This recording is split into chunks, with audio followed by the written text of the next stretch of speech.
పొద్దున్న లేచి కడిగా మొగం ఇలా మేము కంపెనీకి వచ్చేసాం మాగం ఎందుకంటే కంపెనీలో ఫ్రీగా ఫుడ్ అయితే ఇస్తారంట. ఈ ఫుడ్ ఫ్రీగా ఎందుకు ఇస్తారంటే ఇలా కంపెనీలో కౌంటింగ్ అవుతుంది అన్నట్టు. కౌంటింగ్ అంటే ఏం లేదు, ఇప్పుడు కనిపించే ర్యాక్ల సామాన్ ఉంది కదా, వాటికి సంబంధించిన కస్టమర్స్ వస్తారు, వాళ్ళతో కలిసి కౌంట్ చేయాలి అంతే. పొద్దున్న బ్రేక్ఫాస్ట్, మధ్యాహ్నం లంచ్ 2 సార్లు అయితే ప్రొవైడ్ చేశారు. ఇదే మా కంపెనీ క్యాంటీన్. బ్రేక్ఫాస్ట్ కింద చాయ్ సేమే తోటి చేసినది ఇదేందో నాకు పేరు అయితే తెలియదు, ఇది ఒకటి కేక్ ముక్కిచ్చారు, అట్లా బ్రెడ్ తో చేసిన సలాడ్. ఏ రెండింటినో దూరం చేయాల్సింది కానీ వీటిని దూరం చేస్తున్నాం.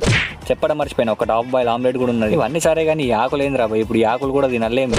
ఒకప్పుడు ఈ ఆకులు అలమాలు తినేటోళ్ళు నిక్కిరిస్తుండే, ఇప్పుడు ఇవి తినకుంటే ఇవి మనం నిక్కిరిస్తాయి. కాటికి జల్దీ ఓడే. నా మాట నూరి మీరు కూడా ఆకుకూరలు తినడం అలవాటేసుకోండి, లేకుంటే చెట్టుకుండి ఆకులు లెక్క రాలిపోతాం. పేపర్ కప్ లో చాయ్ కాఫీ తాగడం మంచిదే అంటారా. ఇది మధ్యాహ్నం ఇచ్చిన లంచ్ చూసిరా, ఎంత చూసినా సరే ఆకుకూరలకు సంబంధించిన ఏదో ఒక ఆకైతే ఖచ్చితంగా ఉంటుంది. ఇదేమో కీరా దోసకాయ, మీ అందరూ తెలుసు మలేషియాలో అన్నంని నాసి అంటారు, ఇదేమో చికెన్ ఆయాం అంటారు. ఇదేమో ఉడకబెట్టిన గోపిగడ్డ. ఇలా కూరలు అయితే ఏమి ఇయ్యరు, ఇట్లాంటి కారం చెట్న ఇస్తారు, పైన నోరు కింద గుద్ద మండు అంతే.